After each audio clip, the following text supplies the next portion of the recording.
Placement drive സംഘടിപ്പിച്ച Vsat കോളേജിന് അഭിനന്ദനങ്ങൾ.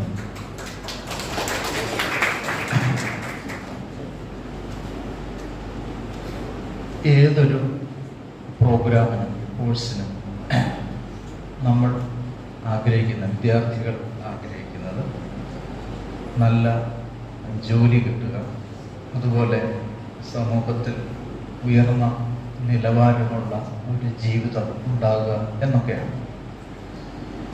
നമ്മുടെ വിദ്യാഭ്യാസത്തിൻ്റെ ഒരു ചരിത്രമെടുത്താൽ നമ്മുടെ രാജ്യത്ത് 1947 ഇൻഡിപെൻഡൻസ് സമയത്ത് നമുക്ക് 20ഓളം യൂണിവേഴ്സിറ്റികളായിരുന്നു ഉണ്ടായിരുന്നത്. ഏകദേശം 500-ൽ താഴെ കോളേജുകളും. ഇപ്പോൾ നമുക്ക് ഏകദേശം 1000-ന് മുകളിൽ യൂണിവേഴ്സിറ്റികളും 60,000-ഓളം കോളേജുകളും നമ്മുടെ രാജ്യത്തുണ്ട്. ഒരു ഏറ്റവും പോപ്പുലസ് ആയിട്ടുള്ള ഒരു രാജ്യത്ത് ഒരു പക്ഷേ ഇനിയും യൂണിവേഴ്സിറ്റികളും കോളേജുകളും ആവശ്യമുള്ള ഒരു സമയം. നമ്മുടെ വിദ്യാഭ്യാസത്തിൽ 47 മുതൽ ഫോളോ ചെയ്തിട്ടുള്ള ഫണ്ടമെൻ്റലായിട്ടുള്ള ചില കാര്യങ്ങൾ, ഏറ്റവും പ്രധാനപ്പെട്ടത് ഇൻക്ലൂസീവ്നെസ് എന്നുള്ള കൺസെപ്റ്റാണ്. ഇൻക്ലൂസീവ്നെസ് ഇപ്പോഴും നമ്മുടെ വിദ്യാഭ്യാസത്തിൻ്റെ ഫണ്ടമെൻ്റലാണ്. അതെന്താണെന്ന് ചോദിച്ചാൽ, ഇത്രയധികം വൈവിധ്യമുള്ള ഒരു രാജ്യം ലോകത്ത് വേറെയില്ല എന്നുള്ളതാണ്. വൈവിധ്യം എന്ന് പറയുമ്പോൾ മാസീവായിട്ടുള്ള വൈവിധ്യം എന്നുള്ളത്. അത് ഒരു കോൺസ്റ്റിറ്റ്യൂഷണൽ ഷെഡ്യൂൾ എടുത്ത് നോക്കിയാൽ, 50-ലെ ഷെഡ്യൂൾ എടുത്ത് നോക്കിയാൽ തന്നെ അന്ന് 1000-ന് മുകളിൽ ട്രൈബ്സ് ഉള്ള ഒരു രാജ്യം. അങ്ങനെ നോക്കിയാൽ 23-ൽ കൂടുതൽ ഭാഷകൾ, ഔദ്യോഗിക ഭാഷകൾ, 1800-ൽ കൂടുതൽ ഡയലക്റ്റ് ഉള്ള രാജ്യം. ഇങ്ങനെ പോകുന്നു നമ്മുടെ രാജ്യത്തിൻ്റെ ഡൈവേഴ്സിറ്റി. ഒരു പക്ഷേ നിങ്ങളത് മനസ്സിലാക്കണം. ആ ഡൈവേഴ്സിറ്റിയിലൂടെയാണ് നമ്മുടെ രാജ്യം, നമ്മുടെ വിദ്യാഭ്യാസം മുന്നോട്ട് പോകുന്നത്. അത് തീർച്ചയായിട്ടും ആദ്യകാലത്തിൽ ഒന്നുള്ള ഒരുപാട് വ്യത്യാസങ്ങൾ വിദ്യാഭ്യാസ സംസ്കാരത്തിൽ നമുക്കിന്ന് കാണാൻ കഴിയും. അത് പല കാരണങ്ങൾ കൊണ്ടാണ്. ഞാൻ പറഞ്ഞു വരുന്നത്,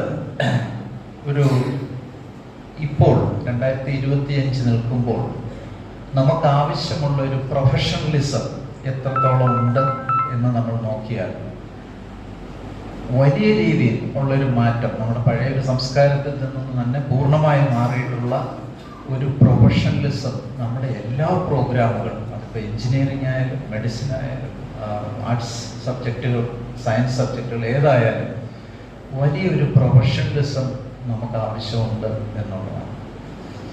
അത് ഇന്നത്തെ ആർട്ടിഫിഷ്യൽ ഇൻ്റലിജൻസിൻ്റെ കാലത്ത് ഇവിടെ ചെയർമാൻ പറഞ്ഞ പോലെ ബിസിനസ് ആയിട്ട് ബന്ധപ്പെട്ടിട്ടുള്ള സ്റ്റോക്ക് മാർക്കറ്റുകളും എക്സ്ചേഞ്ചുകളും ഒക്കെ ഒരുപാടുള്ള ഒരു സംസ്കാരമുള്ള ഒരു സ്ഥലത്ത് എക്കണോമിക് പ്രിൻസിപ്പിൾസ് വല്ലാത്ത മാറ്റത്തിലൂടെ കടന്നുപോയ ഒരു രാജ്യത്ത് നമ്മുടെ ഗ്ലോബൽ ലെവലിലുള്ള ആ ഒരു മാറ്റത്തിൽ ഒക്കെ നമുക്ക് കാണാൻ കഴിയുന്നത് പ്രൊഫഷണലിസം. അത് സോഷ്യൽ സയൻസ് ആയാലും ഹിസ്റ്ററി എടുത്തു കഴിഞ്ഞാലും എല്ലാത്തിനും വേണ്ട ഒരു പ്രൊഫഷണലിസം കൊണ്ടുവരിക എന്നുള്ളതാണ് ഏറ്റവും പ്രധാനപ്പെട്ട കാര്യം. നമ്മുടെ ഈ വിദ്യാഭ്യാസ സംസ്കാരത്തിൽ ഉടനീളം അങ്ങനെ ഒരു പ്രൊഫഷണലിസത്തിന് നമ്മൾ വലിയ ഊന്നൽ കൊടുത്തിട്ടില്ലായിരുന്നു. അതിൻ്റെ കാരണം ആദ്യത്തെ ഞാൻ നേരത്തെ പറഞ്ഞതുപോലുള്ള ഇൻക്ലൂസീവ്നെസ്സും മറ്റു കാര്യങ്ങളും ഫണ്ടമെൻ്റലായിട്ട് നോക്കുമ്പോൾ വലിയൊരു രീതിയിലുള്ള ഒരു പ്രൊഫഷണലിസം ഒന്നും നമുക്ക് അഫോർഡബിൾ അല്ലായിരുന്നു. അതുകൊണ്ട് തന്നെയാണ് അങ്ങനെ ഒരു സംസ്കാരം നമുക്ക് വളർന്നിട്ടില്ല. നമ്മുടെ കരിക്കുലം എടുത്തു കഴിഞ്ഞാൽ തന്നെയും പഠന പ്രക്രിയയെ ഒഴിച്ചു കഴിഞ്ഞാൽ ആ ഒരു പേഴ്സണാലിറ്റി ഡെവലപ്മെൻറ്റ് കാര്യമായി ഇല്ലായിരുന്നു. പക്ഷേ ഇതൊക്കെ പറയുമ്പോഴും നമ്മുടെ വിദ്യാർത്ഥികളുടെ എഫേർട്ടിലൂടെയാണ്, ഞാൻ വിദ്യാർത്ഥികൾ എന്ന് വെച്ചാൽ നമ്മുടെ സമൂഹം മുഴുവൻ വിദ്യാർത്ഥികളാണ്, ആ ഒരു എഫേർട്ടിലൂടെയാണ് അത്യാവശ്യമുള്ള പ്രൊഫഷണലിസം നമുക്ക് ഉണ്ടായത് എന്നാണ് പറയാൻ ഉദ്ദേശിച്ചത്. അപ്പോൾ ആ പ്രൊഫഷണലിസം ഉണ്ടാക്കിയെടുക്കുക എന്നുള്ളതാണ് ശരിക്കും ഇന്നത്തെ വിദ്യാഭ്യാസത്തിൻ്റെ പ്രധാനപ്പെട്ട ഒരു ഘടകം. ഒരു കോളേജിൽ വന്നാൽ കൃത്യമായി രാവിലെ ക്ലാസ്സിൽ കയറുക, അധ്യാപകൻ പഠിപ്പിക്കുന്ന കാര്യങ്ങൾ ശ്രദ്ധിക്കുക, അധ്യാപകനോട് ചോദ്യം ചോദിക്കുക. കാര്യങ്ങൾ മനസ്സിലായില്ല എങ്കിൽ അധ്യാപകനോട് ചോദ്യം ചോദിക്കാൻ ഉള്ള തൻ്റെ ഇടം. അതിനുശേഷം നമ്മുടെ സാംസ്കാരിക രാഷ്ട്രീയ കാര്യങ്ങളെക്കുറിച്ച് ചിന്തിക്കാനുള്ള ഒരു സംസ്കാരം. അത് കഴിഞ്ഞ് ഇവിടെയുള്ള ഒരു കോളേജിലുള്ള പ്രധാനപ്പെട്ട ആക്ടിവിറ്റികളിലൊക്കെ പങ്കെടുക്കാനുള്ള ഒരു സംസ്കാരം, തൻ്റെ ഇടം. അത് കഴിഞ്ഞ് വൈകിട്ട് വീട്ടിലെത്തിയാൽ നമ്മുടെ പേരൻസിനോടും മറ്റാൾക്കാരോടും മാന്യമായി സംസാരിക്കാനും അവരുമായിട്ടുള്ള ആശയങ്ങൾ പങ്കിടാനും ഒക്കെയുള്ള ഒരു സംസ്കാരം. ആൺകുട്ടികളും പെൺകുട്ടികളും ഇടകലർന്ന് മാന്യമായ രീതിയിൽ ഇടപെടാനുള്ള ഒരു സംസ്കാരം. നല്ല രീതിയിൽ സബ്ജക്റ്റ് മനസ്സിലാക്കാനുള്ള സംസ്കാരം. ഇത്രയും മതി പ്രൊഫഷണൽസ്. അല്ലാതെ ഞാൻ നിങ്ങൾ ഈ പറയുന്ന ഇത്രയും ഒരു പ്രൊഫഷണലിസം നമുക്കുണ്ടെങ്കിൽ നമ്മൾ ജീവിതത്തിൽ ഏറ്റവും വലിയ നിലയിൽ പോകും എന്നുള്ള കാര്യത്തിൽ യാതൊരു സംശയമില്ല. അത് നമ്മൾ എവിടെ പഠിക്കുന്നു എന്നുള്ളതല്ല. അത് ബിസാറ്റിൽ പഠിച്ചാലും അല്ലെങ്കിൽ CMSൽ പഠിച്ചാലും അതുമല്ലെങ്കിൽ IITകളിൽ പഠിച്ചാലും IAS പഠിച്ചാലും ഒക്കെ നമുക്ക് ഈ ഒരു ബേസിക് ഫണ്ടമെൻ്റൽ ആയിട്ടുള്ളൊരു കാര്യം ഉണ്ടെങ്കിൽ അത് മതി നമ്മുടെ പ്രൊഫഷണലിസം. അതാണ് നമ്മുടെ ആൾക്കാരൊക്കെ ചോദിക്കുന്നത് സ്കിൽഡ് എന്നുള്ളത്. അല്ലാതെ സ്കിൽഡ് എന്ന് പറഞ്ഞാൽ എഴുന്നേറ്റ് നിന്ന് സംസാരിക്കാനുള്ള ഒരു അതും ആവശ്യമാണ്. നമ്മുടെ ലാംഗ്വേജ് സംസാരിക്കാനുള്ള ഒരു പൊളൈറ്റ്നെസ്, അതൊക്കെ ഈ വിദ്യാഭ്യാസ സ്ഥാപനത്തിൽ നിന്ന് നമ്മൾ ആർജിക്കുക എന്നുള്ളതാണ്. ഈ ഒരു രീതിയിൽ മാത്രം ആയാൽ പോലും ഇന്ന് ഞാൻ ഈ അല്പം മുന്നേ പറഞ്ഞ കാര്യങ്ങൾ ഇല്ലാത്തവരാണ് കൂടുതലും എന്നുള്ളൊരവസ്ഥയിലാണ് നമ്മൾ. ഇത് വളരെ പരിതാപകരമായിട്ടുള്ളൊരു കാര്യമാണ്. ഇത്രയും ഒരു കാര്യം റെസ്പോൺസിബിലിറ്റി. എന്തുകൊണ്ടാണ് പലപ്പോഴും നമ്മൾ ഇവിടുന്ന് വിദേശത്ത് ഒരുപാട് ആൾക്കാർ പോകുന്നുണ്ട്. വിദേശത്ത് പോകുമ്പോൾ എന്നോട് ചോദിക്കാറുണ്ട് പലപ്പോഴും വിദേശത്ത് പോകുന്നത് നല്ലതാണ്. ഞാൻ 100% നല്ലതാണെന്നേ പറയും. അത് എൻ്റെ യൂണിവേഴ്സിറ്റിയിൽ കുട്ടികൾ പറഞ്ഞു എന്നുള്ള ആ ഒരു രീതിയിലല്ല ഞാൻ അതിനെ കാണുന്നത്. പോകാൻ താല്പര്യമുണ്ടെങ്കിൽ ലോകത്തിൻ്റെ എവിടെയും പോകാൻ നമ്മൾ തയ്യാറായിരിക്കണം, ഒരു കുഴപ്പമില്ല. പക്ഷേ എവിടെ പോകുന്നു, എന്തിനു പോകുന്നു, അവിടുത്തെ കാര്യങ്ങൾ എന്തൊക്കെയാണ് എന്ന് മനസ്സിലാക്കിക്കൊണ്ട് പോവുക എന്നുള്ളത് വളരെ അത്യാവശ്യമാണ്. ഇന്ന് നമ്മുടെ കേരളത്തിൽ നിന്ന് പോകുന്ന വിദ്യാർത്ഥികളിൽ 60-70% വിദ്യാർത്ഥികൾ പോകുന്നത്, ഒരിക്കലും നിങ്ങൾ വിചാരിക്കരുത് മഹാത്മാഗാന്ധി യൂണിവേഴ്സിറ്റിയെക്കാളും അല്ലെങ്കിൽ കേരള യൂണിവേഴ്സിറ്റിയെക്കാളും അതല്ലെങ്കിൽ ഡൽഹി യൂണിവേഴ്സിറ്റിയെക്കാളും വലിയ സ്റ്റാൻഡേർഡുള്ള യൂണിവേഴ്സിറ്റികളാണെന്ന്. അല്ല, 60-70% പോകുന്നത് വെറും നിയർ ടീച്ചിങ് യൂണിവേഴ്സിറ്റികൾ മാത്രമാണ്. നാളെ ഇന്ത്യക്കാരും ചൈനക്കാരും അങ്ങോട്ട് പോയില്ലെങ്കിൽ അടച്ചുപൂട്ടുന്ന യൂണിവേഴ്സിറ്റികളാണ്. അതാണ് 60-70%. ബാക്കി 30% തീർച്ചയായിട്ടും നല്ല യൂണിവേഴ്സിറ്റികളും. അത് പോകുന്നതുകൊണ്ടും എങ്ങനെയാണ് ഒരാൾ രക്ഷപ്പെടുന്നതെന്ന് ചോദിച്ചാൽ, ആദ്യം നമ്മൾ എടുക്കുന്ന ലോൺ, ഇവിടെ നിന്ന് ബാങ്കിൽ നിന്ന് നമ്മൾ എടുക്കുന്ന ലോൺ തിരിച്ചടയ്ക്കണം എന്ന ഒരു കുട്ടിക്ക്, ഒരു വിദ്യാർത്ഥിയായിരിക്കുമ്പോൾ തിരിച്ചടയ്ക്കണം എന്നുള്ള ഒരു ചിന്ത വന്നാൽ, ഞാൻ ആദ്യം പറഞ്ഞ പ്രൊഫഷണലിസത്തിൻ്റെ ആദ്യത്തെ ഭാഗമാണ്, സ്കിൽ ഡെവലപ്മെന്റിന്റെ ആദ്യത്തെ ഭാഗമാണ്. എനിക്ക് ഈ പൈസ തിരിച്ചടയ്ക്കണം എന്നുള്ള ചിന്ത നമ്മൾ വരുമ്പോൾ അത് സ്കിൽ ഡെവലപ്മെന്റിന്റെ ആദ്യത്തെ ഭാഗമാണ്. അത് കഴിഞ്ഞാൽ മാസാമാസം ഈ ലോൺ തിരിച്ചടയ്ക്കണം എന്ന് വിദേശത്ത് പോയി ചിന്തിക്കുമ്പോൾ, അവിടുത്തെ യൂണിവേഴ്സിറ്റികൾ നമ്മൾ പോകുന്ന പലയിടത്തും 20%, ചിലർ 30%, ചിലർ 40% അറ്റൻഡൻസ് മതി. നമ്മളിവിടെ ചെയ്യുന്ന പോലെ 75% ആവശ്യമില്ല. വലിയ അത്രയും ശതമാനത്തിൻ്റെ ആവശ്യം, ഞാൻ എൻ്റെ ചിന്തയിൽ പോലും ഇത്രയും ശതമാനത്തിൻ്റെ ആവശ്യമില്ല കുട്ടികൾ അറ്റൻഡൻസ്. പക്ഷേ 20-30% ആകുമ്പോൾ കുട്ടികൾ എന്ത് ചെയ്യും? ജോലി ചെയ്യാൻ പോകും. ജോലി ചെയ്യാൻ പോകുന്ന വൈറ്റ് കോളർ ജോബൊന്നുമല്ല. നമ്മുടെ കേരളത്തിൽ നിന്ന് അത്തരം ജോലികളൊന്നും എടുക്കാത്ത ആൾക്കാർ അവിടെ പോയി ജോലികൾ എടുക്കുന്നു എന്നുള്ളത് സ്കിൽ ഡെവലപ്മെന്റിന്റെ രണ്ടാമത്തെ ഭാഗം.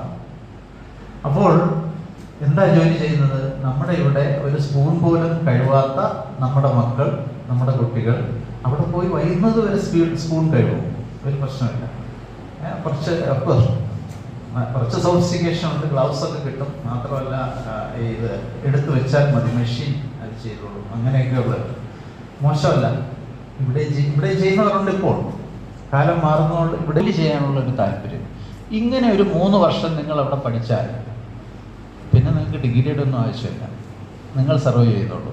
സ്കിൽ ഡെവലപ്മെൻറ്റ്, പ്രൊഫഷണലിസം, ആൾക്കാരോട് പെരുമാറാൻ, ഇതെല്ലാം പഠിക്കുന്നു. ഇതാണ് അതിൻ്റെ സീക്രട്ട്. അല്ലാതെ ഇവിടുന്ന് MIT-ലോ കാൽടെക്കിലോ ഓക്സ്ഫോർഡിലോ ഒന്നുമല്ല ഇവിടുത്തെ കുട്ടികൾ പോയി പഠിക്കുന്നത്. അങ്ങനെ പോകുന്നവരുണ്ട്.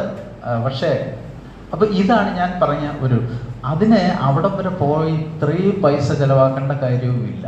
അതൊക്കെ ഇവിടെ ചെയ്യാവുന്ന കാര്യങ്ങളാണ്. നിർഭാഗ്യവശാൽ നമ്മുടെ കരിക്കുലത്തിലോ ഒന്നും ഇത്തരം കാര്യങ്ങൾ നമ്മളെ പഠിപ്പിക്കുന്നില്ല എന്നുള്ളൊരു കാര്യമാണ്. അത് തീർച്ചയായിട്ടും പുതിയ വിദ്യാഭ്യാസ സിസ്റ്റം ഇപ്പം നമ്മൾ മാറ്റിയ പുതിയ എഡ്യൂക്കേഷൻ സമ്പ്രദായം, അവിടെ ഒട്ടനവധി കാര്യങ്ങൾ അവിടെ പറയുന്നുണ്ട്. പക്ഷേ അത് പ്രാവർത്തികമാക്കണമെന്നുണ്ടെങ്കിൽ നമ്മുടെ അധ്യാപകരും വിദ്യാർത്ഥികളും കൂട്ടായി ശ്രമിക്കണം. അതിൻ്റെ കൺസെപ്റ്റ് മനസ്സിലാക്കുക എന്നുള്ളത് വളരെ വളരെ പ്രധാനപ്പെട്ടതാണ്. രാവിലെ മുതൽ വൈകിട്ട് വരെ ക്ലാസ്സിലിരുന്ന് പഠിപ്പിക്കാനാണെങ്കിൽ അതൊരു വല്ലാത്ത ബോറിംഗ് ബിസിനസ്സാണ്. രാവിലെ നിങ്ങൾ 9 മണിക്ക് ഇവിടെ വന്നു, കൃത്യമായിട്ട് ഒരു അധ്യാപകൻ വന്ന് 10 മണി വരെ ക്ലാസ് എടുക്കുന്നു. 10:05 ആകുമ്പോൾ അടുത്ത അധ്യാപകൻ വരുന്നു. 11 വരെ ക്ലാസ് എടുക്കുന്നു. 11:05 ആകുമ്പോൾ അടുത്ത അധ്യാപകൻ വരുന്നു. അങ്ങനെ 1 മണി വരെ പഠിക്കുന്നു. ഉച്ചയ്ക്ക് ശേഷം അതുപോലെ ഒരു പഠന പ്രക്രിയ കഴിയുമ്പോൾ നിങ്ങൾക്ക് ഈ സബ്ജക്റ്റ് വഴി അതൊരു താല്പര്യം ഉണ്ടാവില്ല. അതാണ് അതിൻ്റെ ഫണ്ടമെൻ്റൽ എന്നുള്ളത്. അതേസമയത്ത് നിങ്ങളുടെ മനസ്സിനെ, നിങ്ങളുടെ ചിന്തയെ ആ സമയത്ത് അല്പം മാറ്റി ചിന്തിച്ചാൽ, അതായത് ഞാനിപ്പോൾ എൻ്റെ അധ്യാപകരോട്, യൂണിവേഴ്സിറ്റിയിലെ ക്യാമ്പസിലെ അധ്യാപകരോട് എപ്പോഴും പറയുന്നതാണ്, അവർ ഫോളോ ചെയ്യുന്നതാണ്. അതായത് ഒരു കാരണവശാലും 1 മണിക്കൂർ പഠിപ്പിക്കരുത്. 40 മിനിറ്റിൽ കൂടുതൽ ഒരു കാരണവശാലും ക്ലാസ് എടുക്കരുത്. ഇവിടുത്തെ അധ്യാപകരോട് ഞാൻ പറയുന്നതാണ്. 40 മിനിറ്റിൽ കൂടുതലൊന്നും നിങ്ങൾ ഈ സിലബസ് തീർക്കേണ്ട യാതൊരു കാര്യവുമില്ല. അത് കുട്ടികളെ പറഞ്ഞ് മനസ്സിലാക്കുക. കുട്ടികളിലൂടെ ഒരു 20 മിനിറ്റ്, 1 മണിക്കൂറെങ്കിൽ 40 മിനിറ്റ് ക്ലാസ് എടുത്തതിന് ശേഷം 20 മിനിറ്റ് സംസാരിക്കുക, വെറുതെ സംസാരിക്കുക. അത് ഇന്നലത്തെ ഉത്സവത്തെക്കുറിച്ച് സംസാരിക്കാം. ഏതെങ്കിലും ഒരു പള്ളിയിലോ അമ്പലത്തിലെ ഉത്സവത്തെക്കുറിച്ച് സംസാരിക്കുക. അല്ലെങ്കിൽ ഇവിടെ പറഞ്ഞതുപോലെ സ്റ്റോക്ക് മാർക്കറ്റിൻ്റെ പ്രശ്നങ്ങളെക്കുറിച്ച് ഒന്ന് സംസാരിക്കുക. അതിലുണ്ടായ ഒരു ഫ്രോഡ് ഇൻസിഡൻറ്റിനെ കുറിച്ച് സംസാരിക്കുക. ഇതൊക്കെ സംസാരിക്കുക എന്ന് ഞാൻ ഉദ്ദേശിച്ചത്, ഇതൊക്കെ നമ്മുടെ മനസ്സിനെ വേറൊരു ചിന്തയെ വേറൊരു രീതിയിൽ മാറ്റും. എന്തുകൊണ്ടാണ് ഒരിക്കലും ഒരു ബ്രെയിൻ ഒരേ കാര്യത്തിൽ രാവിലെ തൊട്ട് വൈകുന്നവരെ ഇരുന്നാൽ അതിന് എക്സലൻസ് ഉണ്ടാവില്ല. അതൊരു മീഡിയോക്കർ ലെവലിലേ പോവുള്ളൂ. എക്സലൻസ് ഉണ്ടാവണമെന്നുണ്ടെങ്കിൽ മാറി ചിന്തിക്കണം. അപ്പോൾ 20 മിനിറ്റ് എങ്കിലും മറ്റെന്തെങ്കിലും കാര്യങ്ങൾ ചെയ്യാം. 1 മണിക്കൂർ വെറുതെ നിങ്ങൾ ഇറങ്ങി ഈ ക്യാമ്പസിലൊന്നും നടക്കുക. ഒന്നുകിൽ രാവിലെ ഒരുമിച്ച്, അല്ലെങ്കിൽ ഉച്ചയ്ക്ക്, അല്ലെങ്കിൽ വൈകിട്ട്. ഇതൊക്കെ ചെയ്യും. ഞാൻ ഉദ്ദേശിച്ചത് മറ്റൊന്നുമല്ല. ഈ സ്കിൽ ഡെവലപ്മെൻറ്റ് എന്ന് പറയുന്നത് വലിയൊരു പ്രൊഫഷണലിസത്തോടു കൂടി ആരെങ്കിലും വന്ന് ക്ലാസ് എടുത്ത്, മോട്ടിവേഷൻ ക്ലാസ് എടുത്ത് പഠിച്ചിട്ടൊന്നും പ്രത്യേകിച്ച് കാര്യമില്ല. മോശമല്ല, മോട്ടിവേഷൻ ക്ലാസ് ഉണ്ടെങ്കിൽ നിങ്ങൾ എടുത്തോളൂ കേട്ടോ. ഞാൻ മോശമെന്നല്ല പറഞ്ഞ്, നല്ല കാര്യമാണ് മോട്ടിവേഷൻ ക്ലാസ്. പക്ഷേ അതിനെയൊക്കെക്കാൾ കൂടുതൽ നമ്മുടെ ജീവിതത്തിൽ ആർജിക്കുന്ന ഒരു കാര്യമാണ്. നിങ്ങൾ ശ്രദ്ധിച്ചു കഴിഞ്ഞാൽ, ഞാൻ എപ്പോഴും കുട്ടികളോട് പറയുന്നത്, ലോകത്തിലെ ഒരു 100 പേരുടെ ചരിത്രം എടുക്കുക. ഏറ്റവും സക്സസ്ഫുൾ ആയിട്ടുള്ള 100 പേരുടെ, അത് ബിസിനസ്സിലായിക്കോട്ടെ, ആർട്സിലായിക്കോട്ടെ, ശാസ്ത്രത്തിലായിക്കോട്ടെ, എന്തിലായാലും 100 പേരെ എടുക്കുക. അവരെത്ര പേര് ഡൂൺ സ്കൂളിൽ പഠിച്ചിട്ടുണ്ടെന്ന് നോക്കുക, അല്ലെങ്കിൽ ഹൈടെക് സ്കൂളുകളിലോ കോളേജുകളിലോ പഠിച്ചവരാണെന്ന് നോക്കുക. 99 പേര് പഠിച്ചു കാണും എല്ലാവരും. എത്ര പേർ റാങ്ക് കിട്ടിയവരാണെന്ന് നോക്കുക. അതിൽ 99 പേർക്കും റാങ്ക് കിട്ടി കാണില്ല. ഞാൻ പറഞ്ഞു വരുന്നത് റാങ്ക് കിട്ടുന്നത് മോശമെന്നല്ല, അതല്ല ഞാൻ പറഞ്ഞു വരുന്നത്. സോ നമ്മൾ ആർജിക്കുന്ന ഒരു സ്കിൽ എന്ന് പറയുന്നത് നമ്മുടെ ജീവിതത്തിലൂടെയുള്ള ഒരു സ്കില്ലാണ്. ആ രീതി മുകളിലോട്ട് വരണം എന്നാണ് പറയുന്നത്. അതിന് തീർച്ചയായിട്ടും മോട്ടിവേഷൻ ക്ലാസ് ആവാം, ഇത്തരം പ്രൊഫഷണൽ രീതിയിലുള്ള ചില ട്രെയിനിങ് പ്രോഗ്രാം ആവാം, അതൊക്കെ നല്ല കാര്യമാണ്. അപ്പോൾ ഞാൻ പറഞ്ഞു വരുന്നത്, ഇത് നിങ്ങളുടെയോ നമ്മുടെയോ ഒന്നും കുറ്റമല്ല. നമ്മൾ പഠിച്ചു വന്ന ഒരു സാഹചര്യം അങ്ങനെയാണ്, നമ്മുടെ കരിക്കുലത്തിൻ്റെ ഒരു പാർട്ടാണ്. ഇവിടെ പറഞ്ഞ പോലെ ഓൺട്രപ്രണർഷിപ്പ് എന്ന് പറയുന്നത് അടുത്ത കാലത്ത് മാത്രമാണ് നമുക്ക് ചിന്തിക്കാൻ തുടങ്ങിയത്. നോളജ് എക്കോണമി എന്നുള്ളൊരു കൺസെപ്റ്റ് നമ്മുടെ നാട്ടിൽ ഏകദേശം ഒരു 10-15 വർഷമേ ആയുള്ളൂ കാര്യമായി, അല്ലെങ്കിൽ 20 വർഷത്തിൽ താഴെ ആയിട്ടുള്ളൂ അത്തരം ഒരു ചിന്ത തന്നെ വന്നിട്ടുള്ളത്. അതേസമയത്ത് വെസ്റ്റേൺ രാജ്യങ്ങളിൽ ഏകദേശം ഒരു 150 വർഷത്തിന് മുന്നേ ചിന്തിച്ചു തുടങ്ങിയാണ്. അതായത് ഇൻ്റലക്ച്വൽ കപ്പാസിറ്റി ഇവിടുത്തെ എക്കോണമിയെ കോൺട്രിബ്യൂട്ട് ചെയ്യും. അതുകൊണ്ട് ഇലഞ്ചിയിലുള്ള ഒരു കോളേജിൽ പഠിച്ചു എന്നുള്ളത് അല്ല പ്രശ്നം. ഏതൊരു രീതിയിൽ നിങ്ങൾ അതിനെ ചിന്തിക്കുന്നുവെന്ന്. എൻ്റെ വിദ്യാർത്ഥികളിൽ തന്നെ ഞാൻ ചില എക്സാമ്പിളും കൂടെ പറയാം. അതായത് എൻ്റെ ആദ്യത്തെ വിദ്യാർത്ഥി, ഞാൻ പറയുന്നത് 1995 കാര്യമാണ്. ആദ്യത്തെ PhD സ്റ്റുഡൻറ്റ് ആലപ്പുഴ ജില്ലയിലെ ഒരു വളരെ സാധാരണ റിമോട്ട് പ്ലേസിൽ നിന്ന് വന്ന ഒരു കുട്ടിയായിരുന്നു. MSc കഴിഞ്ഞിട്ട് PhDക്ക് വന്നു. ആ സമയത്ത് ശരിക്കും ഞങ്ങൾക്ക് ഒരു കൊളാബറേഷൻ ഉണ്ടായിരുന്നു അമേരിക്കയിലെ കാലിഫോർണിയ ഇൻസ്റ്റിറ്റ്യൂട്ട് ഓഫ് ടെക്നോളജി എന്ന് പറയുന്ന ഇൻസ്റ്റിറ്റ്യൂട്ട്. അപ്പോൾ ഈ കുട്ടിക്ക് ഒരു വർഷത്തേക്ക് അവിടെ ഒരു ഫെലോഷിപ്പ് അവിടുത്തെ പ്രൊഫസറുമായിട്ട് ചേർന്ന് നമുക്ക് കിട്ടി. അപ്പം ആദ്യം ഈ കുട്ടി അയക്കുമ്പോഴേ എനിക്കൊരു ഭയം ഉണ്ടായിരുന്നു. എങ്ങനെയാണ്, ഒരു ലോകം കണ്ടിട്ടില്ല, ആലപ്പുഴയും പിന്നുള്ളത് കോട്ടയവുമാണ് കണ്ടിട്ടുള്ളത്, സാധാരണ സ്കൂൾ, സാധാരണ കോളേജ്, അവിടെ പഠിച്ചു വന്ന ഒരു വിദ്യാർത്ഥിയെ. അപ്പോൾ കാലിഫോർണിയ ഇൻസ്റ്റിറ്റ്യൂട്ട് ഓഫ് ടെക്നോളജി ഒരുപക്ഷെ നിങ്ങൾ കേട്ടിട്ടുണ്ടോ എന്ന് അറിയത്തില്ല. ലോകത്തിലെ MIT, കാൽടെക് 1, 2, 3 ആ ഒരു ലെവലിൽ നിൽക്കുന്ന ഇൻസ്റ്റിറ്റ്യൂട്ടാണ്. ഇതുവരെ 35 നോബൽ സമ്മാനമാണ് അവിടെ നിന്ന് കിട്ടിയിട്ടുള്ളത്. അപ്പം എല്ലാ വർഷവും ഓരോ നോബൽ സമ്മാനം കിട്ടുന്ന സ്ഥലമാണ്. അപ്പം അവിടോട്ട് പോകുമ്പോഴെങ്ങനെയാണ് ഈ നമ്മുടെ അതിരമ്പുഴയിലുള്ള മഹാത്മാഗാന്ധി യൂണിവേഴ്സിറ്റിയിൽ നിന്നും ഒരു ജമ്പിങ് എങ്ങനെ പറ്റും എന്നുള്ളത്. പക്ഷേ ആ കുട്ടി അവിടെ പോയി ഒരു വർഷം കഴിഞ്ഞപ്പോൾ ഏറ്റവും നല്ല അഭിപ്രായമാണ്. ഞാൻ ഒരു വർഷം കഴിഞ്ഞ് അവിടെ പോയിരുന്നു. ഞാൻ അവിടെ ചെല്ലുന്ന ദിവസവും ഒരു നോബൽ പ്രൈസ് അവിടെ കിട്ടി, കെമിസ്ട്രിയുടെ, അഹമ്മദ് സബേൽ എന്ന് പറയുന്നത്. അത് ഞാൻ പറയുന്നത് 97-ലോ 98-ലോ കാര്യമുണ്ട്.